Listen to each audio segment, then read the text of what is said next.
નમસ્કાર, આપ જોઈ રહ્યા છો નેશન પ્લસ ન્યૂઝ. હું છું આપની સાથે હેતલ વગર.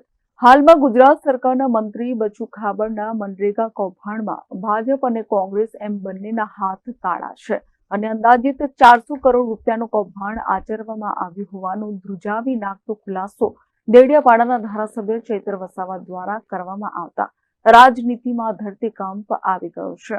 ગુજરાતના મંત્રી બચુ ખાબડ દ્વારા કોંગ્રેસના દિગ્ગજ નેતા હીરા જોટવાની જલારામ એજન્સીની સાથે મળીને 400 કરોડ રૂપિયાનું અંદાજિત કૌભાંડ ભરૂચ, નર્મદા, છોટાઉદેપુર અને દાહોદના આદિવાસી વિસ્તારોમાં કરવામાં આવ્યું હોવાનો ધ્રુજાવી નાખતો આરોપ ચૈતર વસાવા દ્વારા કરવામાં આવ્યો છે.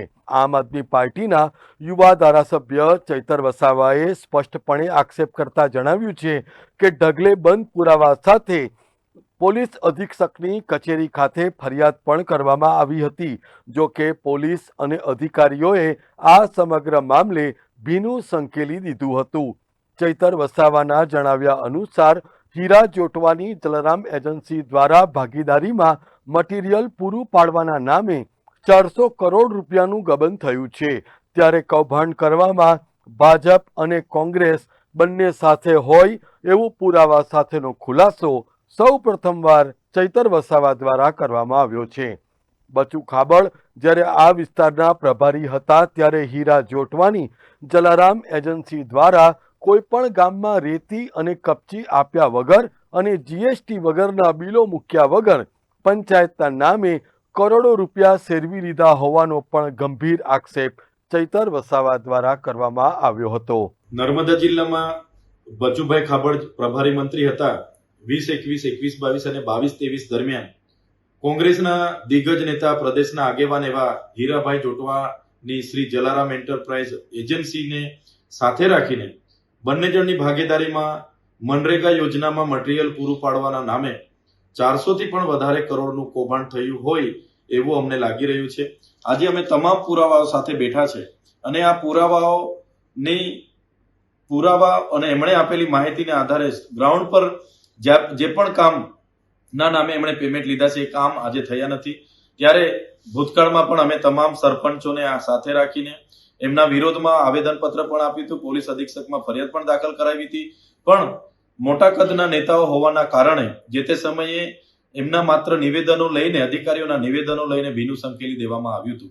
ત્યારે આમાં સ્પષ્ટ દેખાય છે કે જે પણ માહિતી અમને મળી છે એમાં કરોડો રૂપિયાના પેમેન્ટો ચૂકવાયા છે, પણ એ સ્થળ પર આજે કામ થયેલ નથી. આ 21-22ની તમામ માહિતી છે. એમાં પણ દરેક પંચાયતોને લઈએ તો કરોડો રૂપિયાના પેમેન્ટો ચૂકવાયેલા છે, પણ એક પણ સ્થળ પર એ કામો થયા નથી. આ એજન્સીએ કોઈ પણ જગ્યાએ એક પણ ગાડી રેતી, કપચી કે કોઈ પણ જગ્યાએ રોયલ્ટી વાળા બિલો, જીએસટી વાળા બિલો મૂક્યા વગર પંચાયતોના નામે કરોડો રૂપિયા સેરવી લીધા છે. સરકારને અમારી વિનંતી છે કે આ એજન્સી શ્રી જલારામ એન્ટરપ્રાઇઝની જે પણ કામગીરી નર્મદા જિલ્લામાં થઈ છે એની જો તપાસ કરવામાં આવે તો 400 કરોડથી પણ વધારે કૌભાંડ બહાર આવે એવું છે.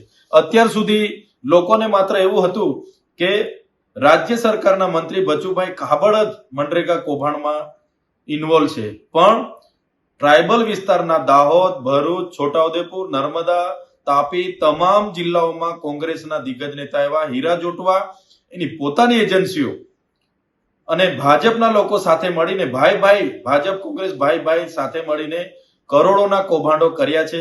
આજે હીરા જોટવા આખી કોંગ્રેસ, અહીંના પૈસાઓથી આખી કોંગ્રેસ ચલાવી રહ્યા છે.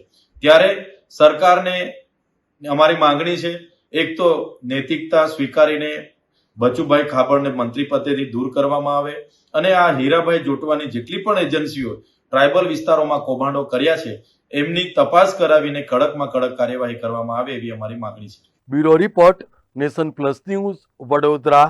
સમાચારોના સતત અપડેટ મેળવવા માટે અમારી નેશન પ્લસ ન્યૂઝની યુટ્યુબ ચેનલને સબસ્ક્રાઇબ કરો, બેલ આઇકન દબાવો અને જોડાયેલા રહો ફેસબુક, ઇન્સ્ટાગ્રામ અને ટ્વિટર પર.